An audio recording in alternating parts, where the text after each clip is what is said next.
Hello दोस्तों, कैसे हो सब लोग। आई होप सभी लोग अच्छे होंगे। मैं पुरुषोत्तम की आप सभी का स्वागत करता हूं आपके अपने चैनल एकलव्य एकेडमी जेएमडी में। तो दोस्तों, आज हम पढ़ने वाले हैं क्लास 10th के मैथ्स चैप्टर नंबर फर्स्ट के सभी एग्जाम्पलों को हम सॉल्व करेंगे। तो अध्याय 1 के दोस्तों यहाँ पर अगर देखेंगे तो प्रश्नावली 1.1 और प्रश्नावली 1.2 इस प्रकार से दो प्रश्नावलियां दिए हैं। तो इन दोनों प्रश्नावली के कंप्लीट हम एग्जाम्पलों को करने वाले हैं। ठीक है दोस्तों, तो इसमें हम पहले एग्जाम्पल जो हमारे पास में दिया हुआ है, संख्याओं 4n पर विचार कीजिए जहां n एक प्राकृत संख्या है।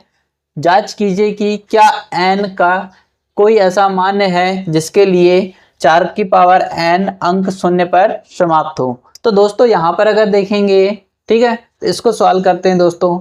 अगर मान लो कोई संख्या हमारे पास में दिया हुआ है, ठीक है दोस्तों, अगर मान लो हमारे पास में कोई संख्या है 10, एक संख्या है, ठीक है।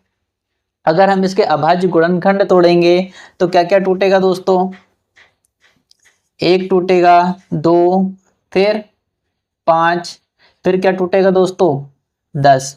अब यहाँ पर अगर हम देखेंगे तो हमारे पास में क्या मिला है, 1 गुणित 2 गुणित 5 गुणित 10 इस प्रकार से मिला है।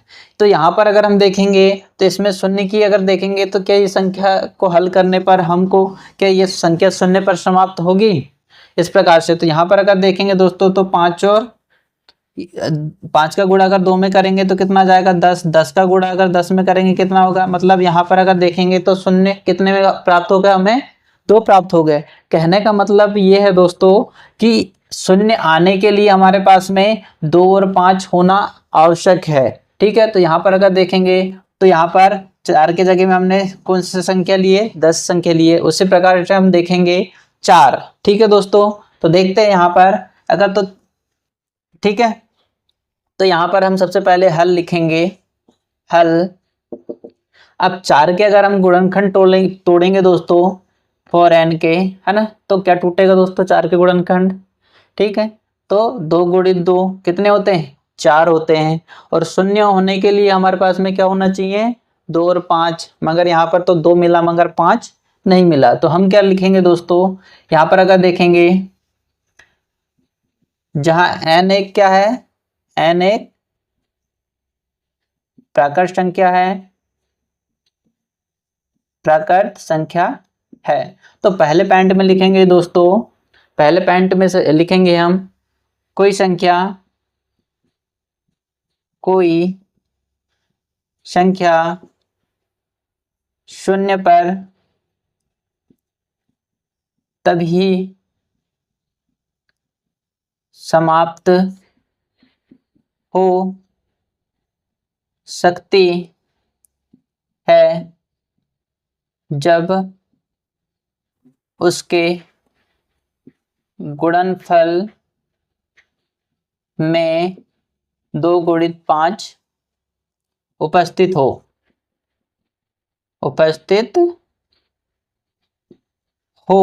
तो वह संख्या क्या होगी, 2 से देखेंगे तो 0 में समाप्त होगी, है ना, उपस्थित हो। अब दूसरे कंडीशन में हम क्या लिखेंगे दोस्तों, अगर यहाँ पर अगर देखेंगे तो 2 तो उपस्थित है मगर 5 उपस्थित नहीं है, तो हम क्या कहेंगे दोस्तों, 4 की पावर n, ठीक, 4 की पावर n शून्य पर समाप्त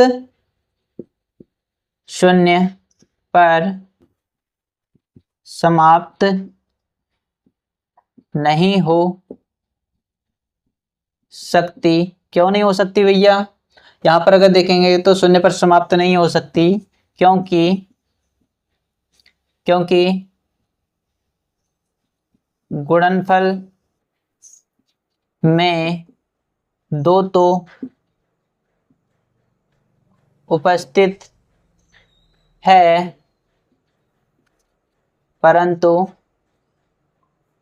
क्या उपस्थित नहीं है दोस्तों, 5 उपस्थित नहीं है। ठीक है, तो इसका इस प्रकार से हम आंसर लिखेंगे दोस्तों।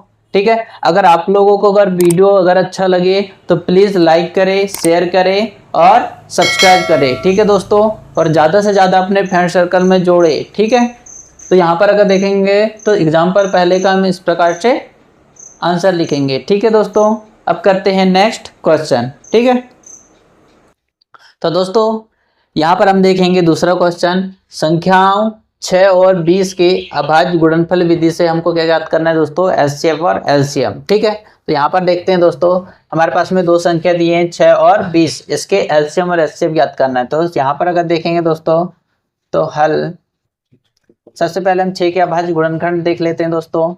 तो 6 लिख लेंगे। अब यहाँ पर अगर देखेंगे तो 2 से काटेंगे तो 3 बार में जाएगा, फिर 3 से 1 बार में, इस प्रकार से प्राप्त हो जाएगा। उसी प्रकार से हम 20 के, तो 20 का अगर देखेंगे तो 2 से करेंगे तो कितने बार में, 10 बार में चल जाएगा। फिर 2 से करेंगे तो 5 बार में, फिर 5 एकम 5। ठीक है, तो इस प्रकार से हमारे पास में अगर देखेंगे तो यहाँ पर लिखेंगे दोस्तों 6 और 20 के अभाज्य गुणनखंड क्या क्या मिलेंगे दोस्तों। तो यहाँ पर अगर देखेंगे, ठीक है, तो यहाँ पर देखते हैं सबसे पहले 6 के अभाज्य गुणनखंड हमारे पास में क्या है, 2। 2 कितने बार है दोस्तों, 1 बार है, तो हम पावर में लिखेंगे 1 गुणित 3 कितने बार है, 1 बार है, तो उसके पावर में लिखेंगे 1। ठीक है, इसी प्रकार से हम अगर देखेंगे तो 20 के अभाज्य गुणनखंड हमें क्या प्राप्त हुए हैं, 2। 2 कितने बार है, 2 बार है, तो 2 के पावर में 2 लिखेंगे, फिर 5 है, तो इस प्रकार से। ठीक है दोस्तों, तो हम यहाँ पर अगर देखेंगे तो एलसीएम और एचसीएफ निकालना है। ठीक है दोस्तों, तो यहाँ पर अगर देखेंगे तो सबसे पहले हम एचसीएफ निकाल लेते हैं। एचसीएफ कितना होगा, तो 6 और 20 में के गुणनखंड में देखेंगे दोस्तों कि कॉमन क्या मिल रहा है, और कॉमन हम लेंगे सबसे कम पावर वाली संख्या को। ठीक है, तो यहाँ पर अगर देखेंगे तो 2 इस पे भी है, 2 इस पे भी है, तो दोनों में है। ठीक है, तो दोनों के पावर में हम देखेंगे सबसे कम वाली संख्या कौन सी है। तो यहाँ पर अगर देखेंगे तो 2 का पावर 1 है, मतलब हम 2 के पावर 2 यहाँ पर दिया है। ठीक है, तो सबसे कम वाले लेंगे तो 2 का पावर 1 लेंगे। ठीक है, अब यहाँ पर देखेंगे दोस्तों तो कोई संख्या कॉमन मिल रही है क्या, नहीं मिल रही है, मतलब हमारा जो एचसीएफ है कितना हो जाएगा दोस्तों, 2 हो जाएगा। इसी प्रकार से हम एलसीएम निकाल लेंगे। ठीक है, तो इस पे दोस्तों सबसे ज़्यादा वाली पावर जो रहती है उसको हम लेते हैं। ठीक है, तो यहाँ पर अगर देखेंगे तो 2 इस पे भी है, 2 इस पे भी है, तो 2 के पावर 2 वाले को लेंगे। ठीक है दोस्तों, तो 2 के पावर 2 गुणित, अब इस पे जो कॉमन नहीं मिलता दोस्तों उसको भी हम ले लेते हैं। ठीक है, तो यहाँ पर क्या है, 3 है, 3 का पावर 1 और 5 का पावर 1। ठीक है, अब इनको सॉल्व करेंगे दोस्तों तो कितना जाएगा, 2 का पावर, मतलब 2 का वर्ग कितना होगा, 4, फिर 3 गुणित 5। अब ये पूरे को हल करेंगे दोस्तों तो हमारे पास में एलसीएम हमारे पास में मिल जाएगा, 5 दिया 15 और 15 चौके कितने होते हैं दोस्तों, 60। ठीक है, इस प्रकार से हमारे पास में एचसीएफ कितना होगा दोस्तों, एचसीएफ हमारे पास में 2 आ जाएगा और एलसीएम हमारे पास में कितना जाएगा, 60। ठीक है, तो आंसर लिख लेंगे दोस्तों इस प्रकार से। ठीक है, तो आप लोगों को अगर समझ में नहीं आया होगा तो प्लीज़ एक बार वीडियो को पॉज करके देख लें। ठीक है दोस्तों, तो दोस्तों हम देखेंगे अब तीसरा क्वेश्चन जो हमारे पास में दिया हुआ है, अभाज्य गुणनखंड विधि, अभाज्य गुणनखंड द्वारा 96 और 404 का एचसीएफ और एलसीएम निकालना है। ठीक है दोस्तों, तो हमारे पास में दो संख्या दिए हुए हैं 96 और 404, इसके हमको अभाज्य गुणनखंड विधि द्वारा क्या निकालना है दोस्तों, एचसीएफ और एलसीएम। ठीक है, तो देखते हैं यहाँ पर सबसे पहले हम निकाल लेते हैं 96 के, 96 गुणनखंड निकाल लेते हैं। तो यहाँ पर अगर देखेंगे तो 2 से करेंगे तो कितने बार में जाएगा, 2 चौके 8 से बचेगा 1, 16 हो जाएगा, 2 अट्ठे 16, 48। ठीक है, अब यहाँ पर अगर देखेंगे दोस्तों तो 2 से करेंगे तो कितने बार में जाएगा, 24 बार में चल जाएगा, फिर 2 का 2 एकम 2, 2 दूनी 4, फिर 2 से करेंगे 6 बार में कट जाएगा, फिर 2 से 3 बार में, फिर 3 से 3 एकम 3। इस प्रकार से हमारे पास में 96 के अभाज्य गुणनखंड प्राप्त हो गया। इसी प्रकार से हम 404 के देख लेते हैं दोस्तों। 404 के तो 2 से करेंगे तो 2 दूनी 4, 0 का 0, 2 दूनी 4। ठीक है, फिर 2 से करेंगे 2, 0 का 0, 2 एकम 2। ठीक है, इस प्रकार अब 101 एक बार में कट जाएगा। इस प्रकार से 404 के हमारे पास में गुणनखंड मिल गए। ठीक है, यहाँ लिखेंगे दोस्तों 96 एवं 404 के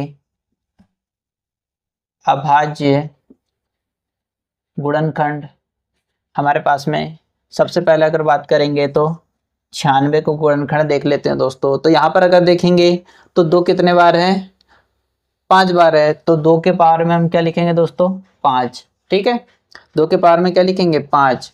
और 3 कितने बार है, 1 बार है, तो 3 के पावर में 1। इसी प्रकार से 404 के देख लेते हैं दोस्तों, 404 के। तो यहाँ पर 2 कितने बार है, 2 बार है, तो 2 पावर में हम 2 लिख लेंगे, फिर 101, इस प्रकार से। ठीक है, हम सबसे पहले इसका एचसीएफ निकाल लेते हैं दोस्तों। तो एचसीएफ हम निकालेंगे, ठीक है, एचसीएफ। तो यहाँ पर अगर देखेंगे दोस्तों तो दोनों में अगर देखेंगे कॉमन क्या मिल रहा है दोस्तों, 2 का पावर 5 है और 2 का पावर 2 में देखेंगे तो 2 कॉमन है। ठीक है दोस्तों, तो यहाँ पर अगर देखेंगे तो कॉमन अगर देखेंगे तो इस पे एक में कितने हैं, 2 पावर में दिया 2 और एक में कितना दिया 5। तो देखेंगे तो सबसे कम वाला पावर लेते हैं। ठीक है दोस्तों, तो यहाँ पर अगर देखेंगे तो 2 का पावर क्या हो जाएगा, 2, सबसे कम वाला लेंगे तो कितना आ जाएगा, 2 का पावर 2। अब यहाँ पर अगर देखेंगे तो 3 इस पे है मगर 3 इस पे नहीं है, 103 इस पे है मगर ऊपर वाले में नहीं है, मतलब इनको नहीं लेंगे। ठीक है दोस्तों, तो यहाँ पर अगर देखेंगे तो 2 का पावर कितना होता है, 4। तो हमारे पास में एचसीएफ कितना हो जाएगा, 4। ठीक है, इसी प्रकार से एलसीएम निकाल लेंगे दोस्तों, एलसीएम। तो यहाँ पर अगर देखेंगे तो एलसीएम में क्या होता है दोस्तों, सबसे ज़्यादा वाली पावर जो रहती है उसको हम लेते हैं। तो यहाँ पर अगर देखेंगे, ठीक है, तो यहाँ पर अगर हम देखेंगे तो यहाँ पर अगर देखेंगे तो 101 है। ठीक है दोस्तों, यहाँ पर 101 है। ठीक, तो यहाँ पर अगर हम देखेंगे तो सबसे ज़्यादा पावर वाले तो 2 का पावर 5 लेंगे, फिर 3 का पावर 1, फिर 101 कितने बार है, 1 बार है। ठीक है, तो यहाँ पर अगर देखेंगे तो 2 का पावर 5 मतलब 2 का गुणा 5 बार करना है, 2 गुणित 2 गुणित 2 गुणित 2 गुणित 2। अब इस पूरे को सॉल्व करेंगे तो क्या मिलेगा, ये लिखेंगे। ठीक है दोस्तों, अब इस पूरे को सॉल्व करेंगे तो हमारे पास में मिल जाएगा 32 गुणित 3 गुणित 101, इस प्रकार से हो जाएगा। ठीक है दोस्तों, तो यहाँ पर अगर हम देखेंगे तो आपस में इनका पूरे का गुणा करेंगे। ठीक है दोस्तों, यहाँ पर अगर देखेंगे 3 का गुणा इसमें करेंगे तो कितना हो जाएगा, 3 दूनी 6। 3 का गुणा इसमें करेंगे तो कितना हो जाएगा, 3 का 9। गुणित में क्या हो जाएगा दोस्तों, 101। ठीक है, अब इस पूरे में 96 का गुणा 101 में करेंगे। ठीक है दोस्तों, 96 का गुणा जब 101 में करेंगे तो हमारे पास में क्या मिलता है, ठीक है, देखते हैं। अब यहाँ पर अगर देखेंगे तो 1 का गुणा 6 में करेंगे तो कितना होगा दोस्तों, यहाँ पर देखते हैं, 96 का गुणा 101 में करेंगे।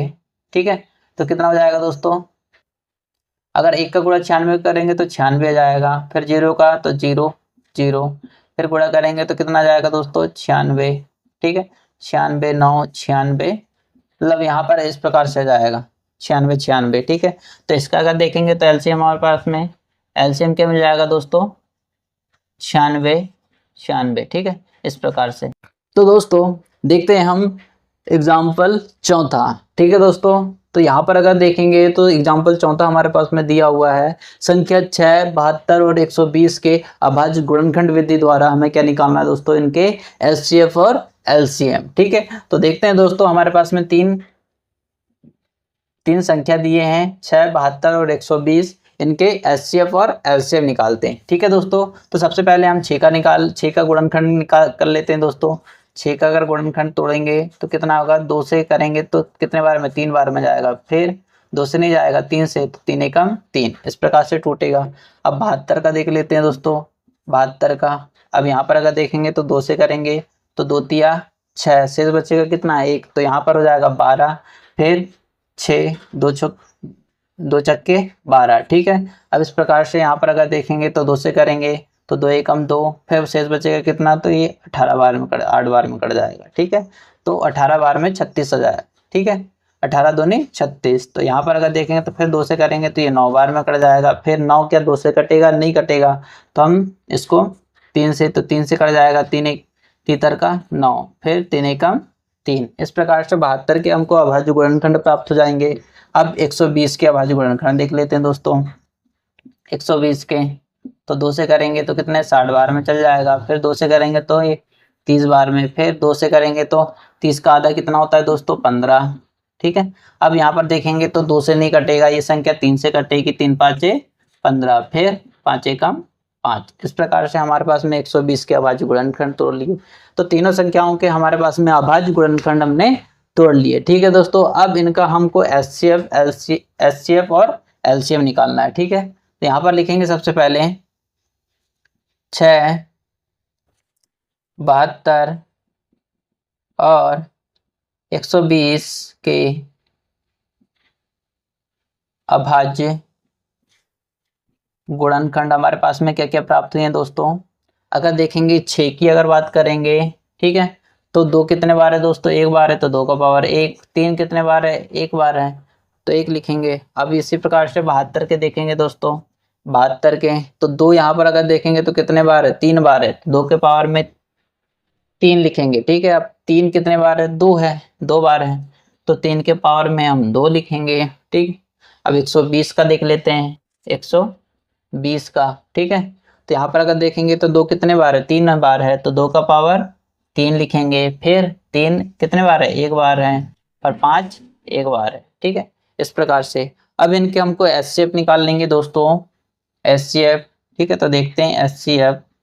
ठीक है, तो एचसीएफ में हम सबसे कम पावर वाली संख्या को लेते हैं दोस्तों, और वो संख्या क्या होना चाहिए, तीनों में होना चाहिए इसमें, है ना। यहाँ पर अगर देखेंगे तो 2 इस पे भी है, 2 इस पे भी, 2 इस पे भी, ताकि हम इसमें क्या करें, उभयनिष्ठ निकाल सके। उभयनिष्ठ भी निकालेंगे तो क्या निकालेंगे दोस्तों, सबसे कम पावर वाली संख्या को निकालेंगे। ठीक है, तो यहाँ पर अगर देखेंगे तो 2 है, इस पे भी है, इस पे भी है, इस पे भी है, तो सबसे कम अगर देखेंगे तो 2 कितनी बार है, 2 का पावर 1।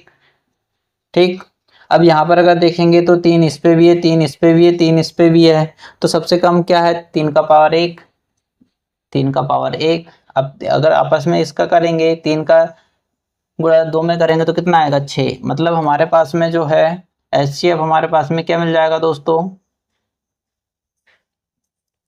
एचसीएफ हमारे पास में मिल जाएगा 6। ठीक, अब इसका हम निकाल लेते हैं एलसीएम। एलसीएम तो एलसीएम में क्या करते हैं दोस्तों, सबसे ज्यादा पावर वाली संख्या को हम लेते हैं। तो यहाँ पर अगर देखेंगे तो 2 का पावर क्या है, 3, सबसे ज्यादा। ठीक, फिर यहाँ पर अगर देखेंगे तो 3 सब में है, तो उभयनिष्ठ सबसे बड़ी पावर वाली संख्या को लेते हैं, तो 3 का वर्ग हो जाएगा। ठीक है, फिर कितना है, 5 1 बार है तो 5 का पावर 1। अब इसको पूरे को सॉल्व करेंगे दोस्तों, तो 2 का घन कितना होता है, 8, 3 का वर्ग कितना होता है, 9, फिर 5 5। फिर यहाँ पर अगर देखेंगे दोस्तों तो इसका गुणा कर, अगर 5 का गुणा 8 में करेंगे तो 5 अट्ठे 40, 4 नामा 36, तो इसका जो एलसीएम है दोस्तों 360 हमारे पास में मिल जाएगा। ठीक है, तो इस प्रकार से हमने एग्जाम्पल, इस प्रकार से हमने प्रश्नावली 1.1 के चारों एग्जाम्पलों को देखे दोस्तों। ठीक है, आपने बहुत अच्छे से समझा होगा। और अब चलते हैं नेक्स्ट एग्जाम्पल की ओर, जो प्रश्नावली 1.2 के हैं। ठीक है दोस्तों, तो दोस्तों यहाँ पर हम देखेंगे एग्जाम्पल 5वां की √3 एक अपरिमेय संख्या है। ठीक है, तो हमको यहाँ पर अगर देखना है दोस्तों, बताना है कि क्या √3 एक अपरिमेय संख्या है। तो दोस्तों यहाँ पर अगर देखेंगे तो हम इसको सॉल्व करते हैं। अगर देखेंगे दोस्तों इसको, ठीक है, तो सबसे पहले हम हल लिखेंगे। ठीक है, अब यहाँ पर √3 एक अपरिमेय संख्या है, तो मान लेते हैं दोस्तों, माना √3 एक परिमेय संख्या है। सबसे पहले हम मान लेते हैं दोस्तों कि अंडर जो 3 दिया हुआ है वो क्या है, एक परिमेय संख्या है। तो यहाँ पर देखेंगे तो √3 बराबर क्या हो जाएगा दोस्तों, a/b। जहाँ पर अगर बात करें हम, जहाँ पर अगर देखेंगे तो b नॉट इक्वल टू क्या, 0, और a एवं b का जो मान है वो क्या होना चाहिए दोस्तों, सहअभाज्य संख्या। ठीक, सहअभाज्य अभाज्य होना चाहिए। ठीक है, इस प्रकार से। अब यहाँ पर अगर देखेंगे दोस्तों तो b को अगर इस तरफ पक्षांतर करेंगे, ठीक है, तो क्या मिलेगा हमारे पास में, 3b बराबर a। ठीक है, अब यहाँ पर अगर देखेंगे तो अंडर रूट को हटाने के लिए हमको क्या करना पड़ेगा दोस्तों, दोनों पक्षों का वर्ग करने पर। अब यहाँ पर देखेंगे दोस्तों, दोनों पक्षों का हमको वर्ग करेंगे तो क्या हो जाएगा, √3 का स्क्वायर बी का स्क्वायर बराबर क्या हो जाएगा दोस्तों, ए का स्क्वायर। अब यहाँ से अगर देखेंगे तो इससे ये कट जाएगा, तो बचेगा क्या दोस्तों, 3 बी का स्क्वायर बराबर ए का स्क्वायर। अब यहाँ अगर देखेंगे तो बी का वर्ग, अब 3 को इधर लाएंगे तो क्या हो जाएगा दोस्तों, ए का स्क्वायर बराबर 3। और यहाँ पर अगर देखेंगे तो क्यूब का मान अगर देखेंगे, है ना, तो यहाँ पर बी का मान क्या है हमारे पास में, पूर्ण संख्या प्राप्त हो गई, और यही तो हमें प्राप्त करना था। ठीक है, तो यहाँ पर अगर हम देखेंगे, ठीक है दोस्तों, तो यहाँ पर अगर हम देखेंगे तो मान लो यहाँ पर ए स्क्वायर जो है वो 3 से अगर विभाजित होगी तो क्या ए का मान जो रहेगा वो भी क्या 3 से पूर्णतः विभाजित होगा। देखते हैं, अगर मान लो ए का स्क्वायर बराबर, अगर मान लो हमारे पास में हम मान लो ये यहाँ पर 25 दिया हुआ है। ठीक है दोस्तों, अब 25 किसका वर्ग होता है, 5 का वर्ग होता है ना, 5 का वर्ग होता है ना। तो यहाँ पर अगर देखेंगे तो 5 का वर्ग, अब देखते हैं क्या ये 25 कटेगा क्या, 5 से कट जा रहा है। मतलब कहने का मतलब है दोस्तों कि जब ए का स्क्वायर जब 5 से कट रहा है, यहाँ पर अगर देखेंगे ए का स्क्वायर जब 3 से कटेगा तो स्वाभाविक सी बात है ए का जो मान है वो भी 3 से कटेगा। ठीक है, तो यहाँ पर लिखेंगे चूंकि ए स्क्वायर 3 से विभाजित है, इसलिए ए भी 3 से विभाजित होगी। ठीक है, इस प्रकार से लिखेंगे दोस्तों। अब यहाँ पर अगर देखेंगे तो ए का मान तो हमारे पास में निकल गया, बी का भी निकाल लेते हैं दोस्तों, है ना। तो यहाँ पर अगर देखेंगे तो ए एवं बी क्या है, अभाज्य संख्या है। ठीक है, सहभाज्य संख्या है, तो ए का निकल गया, बी का देखते हैं दोस्तों। तो यहाँ पर अगर देखेंगे तो माना पुनः ए बराबर क्या मान लेते हैं दोस्तों, यहाँ पर क्या दिया है, 3 दिया है, तो हम मान लेते हैं इसको 3C। ठीक है, इसको नाम दे देते हैं समीकरण 1। ठीक है दोस्तों, समीकरण 1। तो यहाँ पर अगर हम देखेंगे तो ए का मान समीकरण 1 में रखने पर, ठीक है, तो यहाँ पर अगर देखेंगे तो ए का मान हमको समीकरण 1 में रखना है, तो बी का स्क्वायर देखेंगे तो बी का स्क्वायर बराबर ए का स्क्वायर। तो दोस्तों यहाँ पर अगर देखेंगे तो ए बराबर हमने क्या माना है, 3C, तो क्या हो जाएगा 3C का स्क्वायर। ठीक है, अपन में क्या है दोस्तों, 3 है। ठीक, इस प्रकार से हो जाएगा। फिर बी का स्क्वायर बराबर, यहाँ पर अगर देखेंगे तो 3 का वर्ग कितना होता है दोस्तों, 9, और यहाँ पर हो जाएगा सी का वर्ग बराबर 3। अब इससे इसको काटेंगे तो कितने बार में, 3 बार में कट जाएगा। ठीक है, अब 3 को इधर लेके आ जाएंगे दोस्तों, तो बी का वर्ग अपॉन में क्या हो जाएगा, 3 नीचे जाएगा, और सी का स्क्वायर। ठीक है, तो इस प्रकार से हमारे पास में प्राप्त हो जाएगा। ठीक है, तो यहाँ पर हम सीधे सीधे कह सकते हैं दोस्तों, है ना। यहाँ पर अगर देखेंगे तो हमारा आंसर लिखेंगे, आंसर हमारा माना गया तथ्य क्या है दोस्तों, असत्य है, अतः। ठीक है, तो यहाँ पर लिखेंगे हम अतः हमारे द्वारा माना गया तथ्य असत्य है,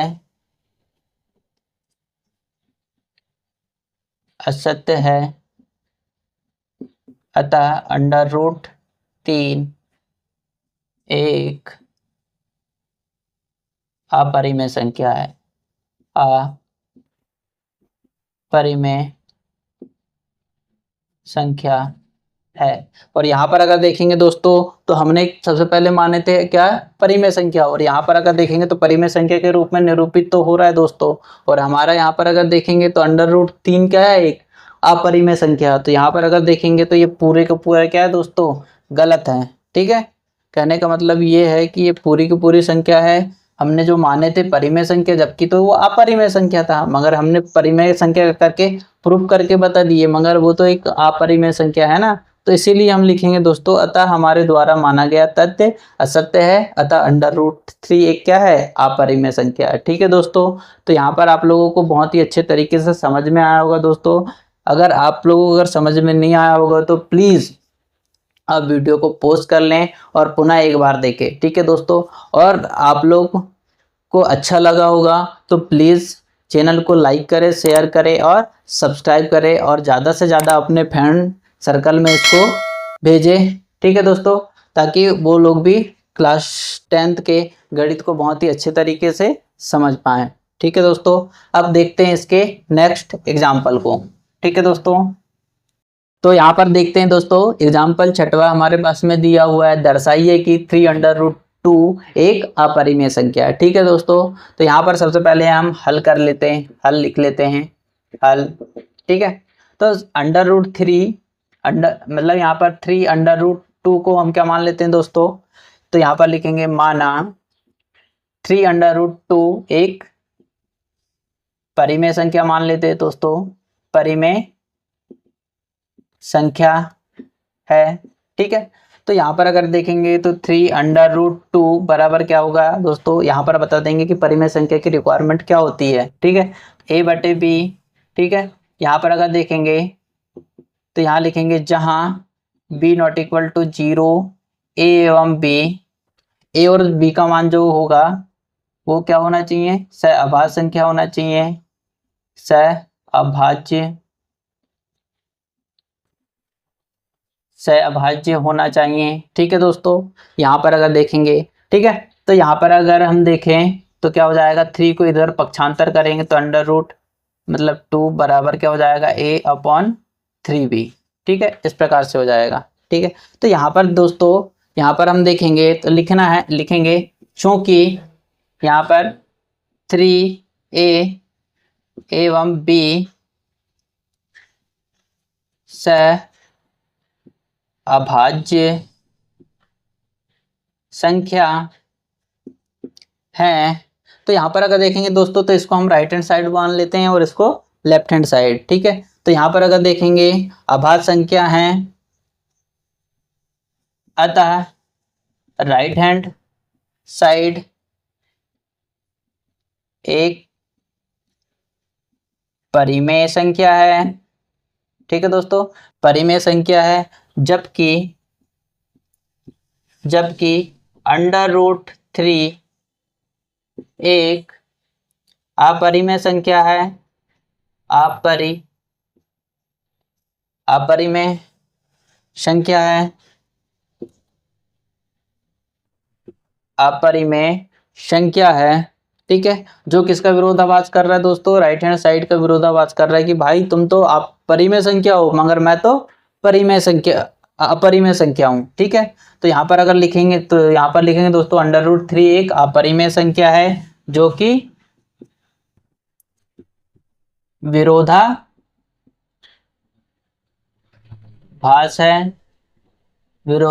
है। तो यहाँ पर लिखेंगे अतः हमारा माना गया तथ्य, अतः हमारा माना गया तथ्य ठीक असत्य है,